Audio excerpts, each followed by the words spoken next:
เอาเห็ดปวกแตะแบบนี้สบายดีสบายดีน้องโอ น้องโอคนใหม่ เมื่อนี้อยู่เถียงนาเนาะ อ้าวพี่น้องบอกว่าลายใจห่างเนาะ EP นี้ก็ เขาเรื่องเลย มาลุ้นน้ำกันเนาะบ่าวเวียงสีมาแจ้ง ข่าวดี ข่าวดีน้องโอ โดย เนาะมาบุกมาถึงเตียงไห่เตียงหน้าบุกมาไหนหน้าพุ่นแหละมื้อนี้นะ ของแนวอัน ไปหาหน้าพระองค์หรือว่า เปิดไม้เบี้ยได้ใช่พี่น้องเปิดไม้เบี้ยสมมติว่าเอาสีตาน้องเมื่อกับมันกับสีค้ำเนาะ โอ้ครับแท้มื้อนี้ ดำอยู่แล้วนะปกตินี่นะไปเฮ็ดเบี้ยหน้าไพ่กับค้ำอยู่แล้วแต่หน้าว่าเชนมันก็จะม่งเผื่อมาเหมือน 9 โมง เผื่อไป เผื่อไปเผื่อมาเผื่อไปหน้าอีกแบบนี้ไปหน้าแล้วไก่ได้ไก่กว่าหน้าแม่พออีกได้นานเขาบอกเชนวันนี้ต้องเมื่อขี่รถอยู่เพื่อนเราอีกเนาะ ที่เราจักบอกไป ขี่รถจักรออกไปหน้าอีกบ้านนี่โอ้ค้ำพี่น้องเผื่อเรามาหับเอากะเผื่อไปหอนหน้าก็ช่วยอีกเนาะ 9 โมง ทีนี้มันอะไร เบิดเวลานะฮะก็เพราะว่า แมนเบิดเวลาในการเดินทางนี่ก็ร้ายเติบนะพี่เนาะ ทางไปเที่ยวได้เปิดหูเปิดตา ที่ได้ข่อยแบบว่าง่ายๆว่าก็ข่อยจิบมาเอาเจ้าเมื่อช่วยจะมันเนี่ยเวลามันไก่ห้องหน้าข่อยน่ะบ่นั่นดอกเมื่อฮอดเฮือนกับแม่นฮอดหน้าโดด เมื่อย แม่นเฮือนกับนามันอยู่ร่วม กั กัน น เมื่อย แต่ ยัง ว่า เมื่อยในการเดินทางไปรับไปส่งบ่ แม่นมันอันนั้นหน้าบ้านอยู่แต่ว่ามันเอาไปส่งไปหับ หน้าตีนบ้านบ่ แม่น อืม ก็เลยบ่ได้เอาน้องเพิ่น FC กับคอมเมนต์อยู่คือบ่เอาอันนมโอเมื่อให้ธนาช่วยว่าบ่นั่นดอกพี่น้องเอ้ยเนาะ ว่าเพียงผู้เดียวก็ไหวแล้วเนาะ ไหวอยู่คอยเฮ็ดไปนะครับเขายังโมเมนต์ย่ำแบบว่าย่ำดำเด้เอาใส่พุทธไทยยังก็แก๊กไปนี่ก็ได้อยู่แล้วเอามื้อนี้ก็คือว่ามีแต่ว่าอันมามอบเงินสมทบพี่น้องไงเนาะมามอบเงินสมทบให้ทางเงินบ่อลาวนี่ตื้มพี่น้องเนาะ เนาะ แต่ว่าบ่ฮู้ว่างบเพิ่นพอปิดพอหยังเนี่ยบ่คือว่าแน่ใดคือว่านั่นนี่เขาก็ยังบ่ได้ฮู้แบบรายละเอียดนะเพราะว่า FC เพิ่นก็รอรุ่นอยู่แล้ววันนั้นวันคานวันพุธนี่เนาะหลายคนพอมันได้เห็นคลิปแหละ มื้อนี้วันพุธได้ นั่นได้จังว่าพอ FC ยันเพิ่นคิดว่ามื้อนี้จะเป็นมื้อปิดกันดินของน้องโอนะ อืม เพราะว่าได้มีคลิปออกมาได้แต่ก่อนน่ะนี่เนาะ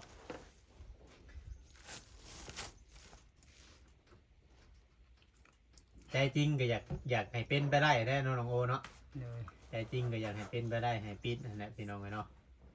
อันนี้ก็คืออัน อยากปิดคือกันนะบ่าวลาวก็อยากปิดคือกัน แต่ปิดคือกันบอก ปิดเร็วๆนี้ ปิดเร็ว เดี๋ยวนี้นะงบนั่นที่เข้ามานั่นยังบ่ได้อันนั่นบอกยังบ่ได้เข้ามาเพิ่มอีกบอกคือว่าในอะไร ๆบ่ ยังทำเก่าอยู่ ยังสำเก่า อ๋อ เพอเดียวนี่ฮะก็มีแบบเชื่อผู้ใหญ่นี่ที่ว่าสมทบงบซื้อดินน้องโอนี่มีอยู่3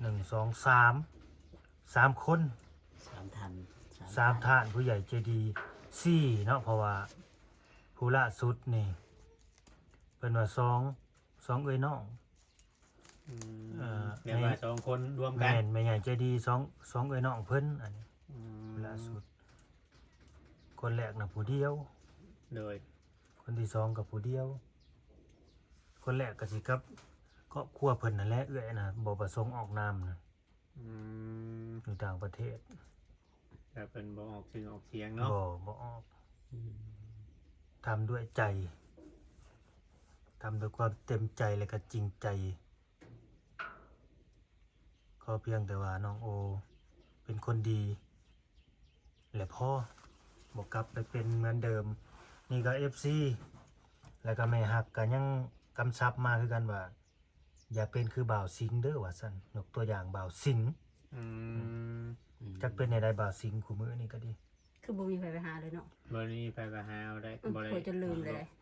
โซเชียลเลยล้นละว่า ไปอยู่ในเฮือนบ่าวสิงห์เนี่ยนี่ไปฮู้อยู่บ่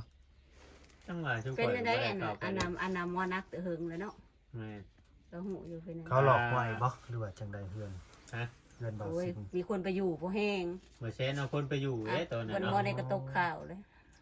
เอาผู้ใหม่ไปอยู่เลยเนาะ แม่น ไปอยู่มันได้3-4-5เดือนแล้วบ่ ๆโดนเติบแล้ว อืม อันนี้ก็ในกรณีของน้องโอนี่ก็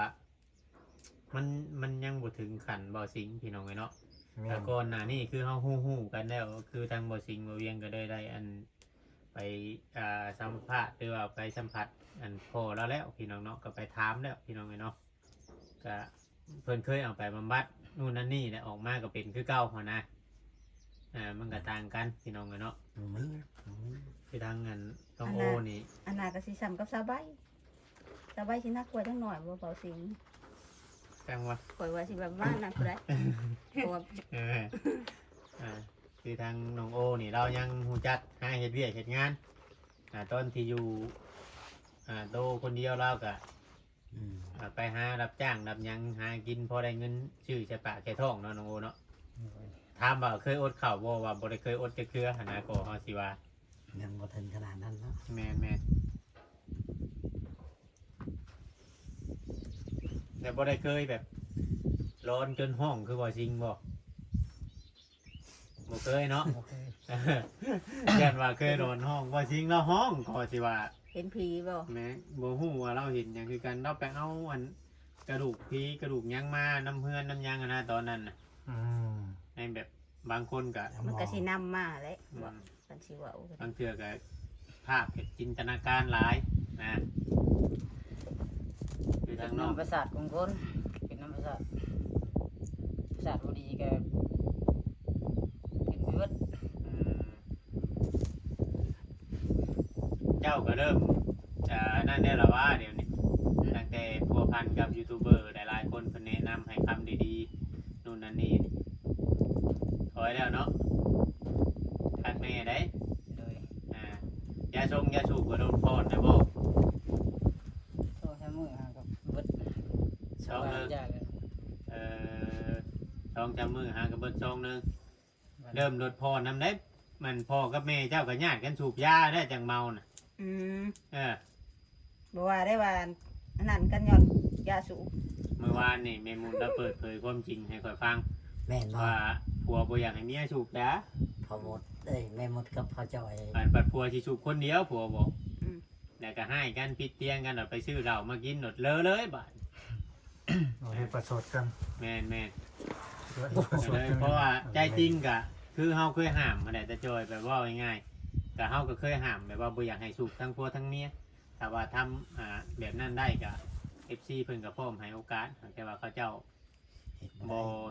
เฮ็ดบ่ได้แล้วก็ มีแต่เห็นบ่ได้แต่ก็ แม่น ก่อนลงแค่นั้นแหละ แต่ว่าเฮาก็ปล่อยจุมเพิ่นตามชะตากรรมของจุมเพิ่นเองว่าง่ายๆใช่พี่น้องเนาะคือทางน้องโอนี่ก็คือมื้อนี้เนาะพี่น้องก็ได้มาบอกข่าวดีเพิ่นแล้วก็มีแต่ว่าสิมามอบ เงินสมทบ อันนำบ่อลาวตื้มพี่น้องเอ้ยแต่ก็ยังบ่ได้ปิดดอกบ่อลาวเอ้ย บ่ได้ปิดบ่ บ่ยังคือสิยังบ่พอพี่น้องเอ้ยเนาะทางเพิ่นเห็นแล้วเพิ่นอยากช่วยเนาะ บ่าวลาวกำลังดีใจคิดว่าบ่าวยังสิมาปิดบ่มื้อนี้ บ่ยังบ่ได้ปิดแม่ว่าอันเพิ่นอยากตื้มมานะเพิ่นอยากตื้มในการซื้อดินเนาะจำเป็นไปได้หรือว่าในโอกาสต่อไปก็สมมุติว่ามีการสร้างหันสร้างนี่ก็เพิ่นสิตื้มไหมเพิ่น โอ้ ว่านะ เพิ่นก็ยังสิซอยอยู่ แม่นแต่ว่าเพิ่นก็มีขอแม่อยู่ได้ มีข้อแม่อีก คำว่าน้องโอนี้เป็นคนหุ่งผู้ดีเว่าง่ายๆซะแบบว่าบวกกับไปกับสิ่งโมเมาแล้วก็กับสิ่งเสพติดหรือว่าหูจักเฮ็ดเวียกเฮ็ดงานหาเลี้ยงตัวเองแบบนี้มีไผจ้างกับไปนั่นเพิ่นจังสิช่วย หรือว่าคำว่านอนอยู่เพื่อนได้ดินได้โดนนะนอนอยู่เพื่อนน่ะบ่เฮ็ดหยังสกปรกขยอกขยะเกลือนอยู่น่ะ บ่ เพิ่น หาหยังเนาะ เพิ่นสิถอยเพิ่นว่า โอ้ เพิ่นเว้ามาแบบนี้เด้อน้องโอเด้อ โดย มีแต่ว่าให้เจ้านั้นสมมุติว่าเพิ่นหลายๆคนเนาะตื่มกันกับเพื่อเพิ่นอยากเห็นนั้นความก้าวหน้าของเจ้าเพราะว่ายังหนุ่มยังน้อยอยู่เนาะ แม่น ยังเถื่ออะไรลูกได้เมียต่อไปก็เฮาพัฒนาตัวเฮาเองก็บางสิ่งบางอย่างก็อาจจะดีขึ้นแหละก็บ่ได้ได้ผู้หญิงก็เขาต้องการแบบคนที่จะหาเลี้ยงเขาได้เด้ แม่น บ่แม่นว่า ว่าเฮาสิอารมณ์เป็นต่อรูปรอเป็นร่องมันบ่ได้เด้แบบนั้นหาเลี้ยงเขาบ่ได้เขาก็หนี้เด้ ไม่แล้ว อยากฟังบ่ จะเลย จะเลยเด้อเนาะ จะเลยเลยเนาะพี่น้องเอ้ยว่าเพียง มีแต่ว่าเพิ่นมีตื่มมาอยู่ 5,000 บาท 5,000 แม่น อ๋อ 5,000 บาทเด้อเป็นเงินของแม่คิมมันแหละ โดย เป็นเงินของแม่คิมปูเพิ่นจะสร้างเรือนคุณตาคุณยายเนี่ยเมื่อวานนี่ก็ได้ตากับยายบ่ แม่นจะได้คุยแล้วครับก็ได้บอกเพิ่นใหม่ได้ทางตาทางยาย บ่ กัน ติเพิ่น เนี่ย เนาะ ได้ก็แบบว่าบ่ได้อันว่าจะเพิ่นบ่ได้ว่าเพิ่นสิปะแต่ว่ามันยังบ่ถึงเวลาทั้งเทื่อกับเพิ่นสิเอาสร้างไปเฮ็ดเลยนะเพิ่นว่าเพราะว่าหนึ่งมาสมมุติว่าสิจ้างเขาพอจอยเขาลุงป้อนก็เพิ่นสิได้เป็นคนชื่อเครื่องหมอกเครื่องมือนั่นนี่คือเก่านะเพิ่นว่าเพิ่นเว้ามาแบบนี้ ก็เลยแบบสิจ้างสร้างเลยบัดนี้ แม่นถ้าเพิ่น เขา หา มี ส เค ร้า รื่ ง องมือครบ แม่นถ้าหาสร้างหายังได้ก็คือว่าเวียงขึ้นไปแต่มีแต่ว่าขึ้นไปถ่ายคลิปให้เพิ่นเบิ่งซื้อเพิ่นว่าเพราะว่าแต่สิ่งที่เฮาเฮ็ดผ่านมาก็เครื่องมือก็มีแต่เฮาซื้อนะ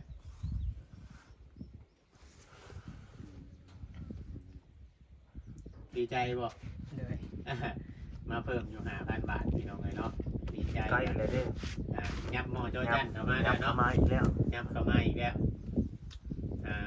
ได้เท่าไหร่แล้วบัดนี้รวมทั้งเบิดบัด ก็สิเป็น38,500เนาะ 38,500 แม่น ใกล้แล้วพี่น้องเอ้ย 38,500 บาท เลข38บ่มื้อนี้เนาะ อืม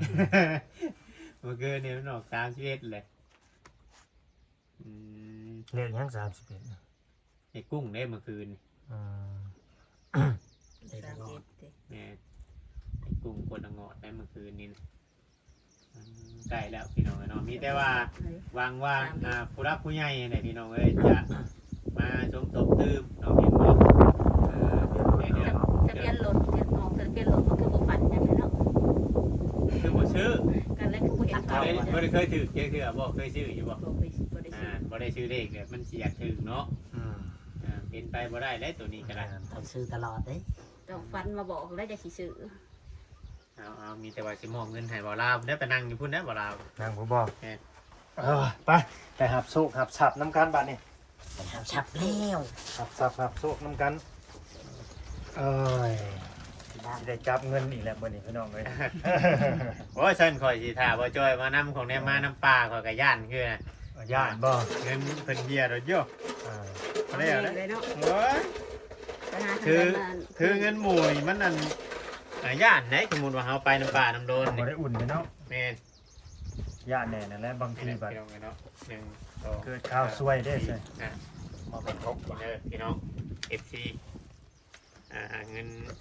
สมทบที่ดินน้องโอ้ยจากพี่น้องน้องโอ้ จากเลขคิดเนาะ เป็นอยากให้กินเพิ่นอยู่เพิ่นเป็นคนไทยเป็น แม่คิม อยู่อังกฤษเพิ่นแหละพี่น้องเนาะ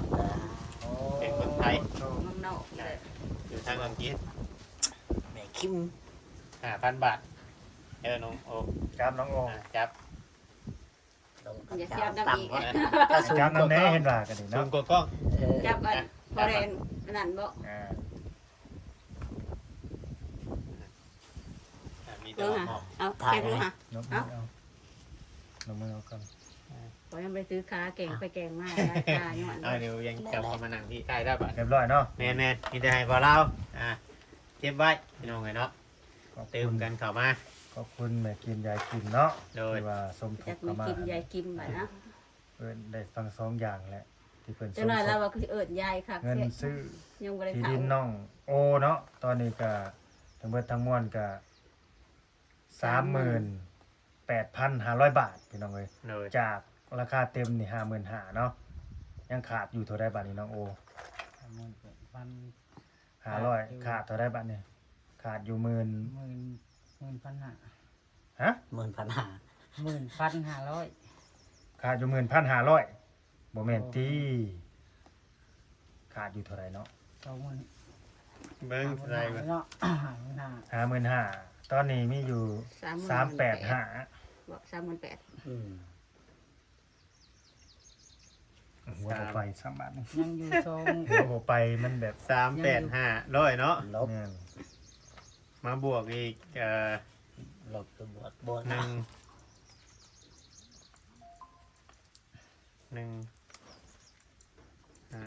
ไปถ่ายแล้วช่องสวย ถ่ายเอา มัน สองคน 55,000ได้เนาะกี่ดินเนี่ยเนาะ 55,000 ผมขาดอยู่มัน หมื่น มัน เท่า ป ไร ลายพุ่นได้ หมื่นเท่าไร ตอนนี้นะแต่ละคนนี่เบิ่นนะ 1,500นะ แม่ บ่ มาก ถึ ก ง ว่า ได้ 11,500แม่นบ่ 16,500พุ่นได้ 16,500 อ๋อยังขาย 16,500 อีกไปที่เนาะไปอีก 5,000 ขาด16,500 ขาดอีก 16,500พี่น้องเอ้ยเนาะ ยังมี500อีกเนาะ แม่น เพราะว่ามันมีปลายมัน500เลย55,000ว่ากี่ดินทั้งเบิดทั้งมวล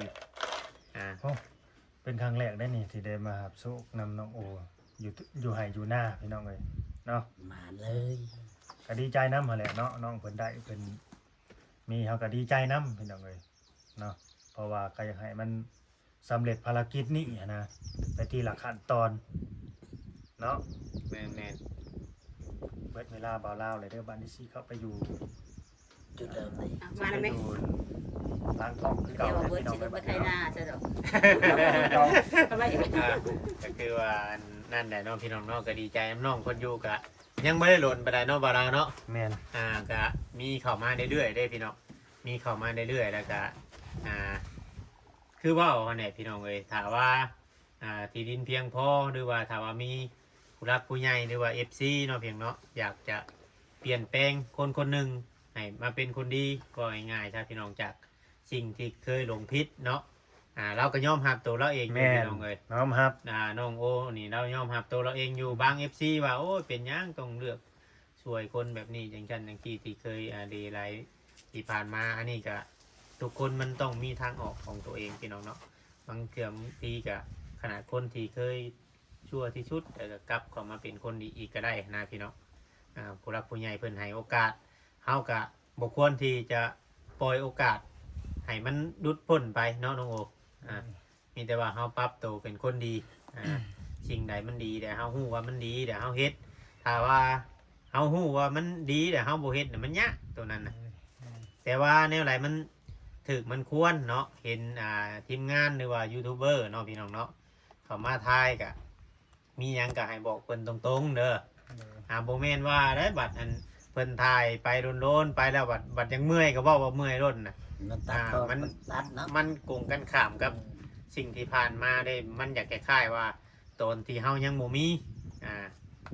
เฮาแสดงแบบว่าเฮาอยากไล่ของเพิ่นน่ะซื่อน่ะบ่เฮ็ดแบบนั้นเด้อบัดเฮาพอเฮามีแล้วคนที่เพิ่นทุ่มเทกับเฮาคนที่ว่าเพิ่นนั้นทุกคนน่ะเข้ามาถ่ายก็เพื่ออยากให้เจ้าได้ดีนั่นแหละเพิ่นทุ่มเทเพิ่นเอาความดีเข้ามาเพิ่นแต่ว่าเฮาบ่อยากให้มันเกิดขึ้นนะว่าผู้รักผู้ใหญ่นี่เพิ่นเคยเสียใจหลายได้แต่กี้แต่ก่อนนี่ อันนี้ก็หลายๆคนเพิ่นก็นั่นแหละจุ่มเพิ่นเสียใจในช่วงมันเขาไอ้หมดนี่ก็หลายได้เนาะเพิ่นเตรียมตู้ข้างในแล้วมัน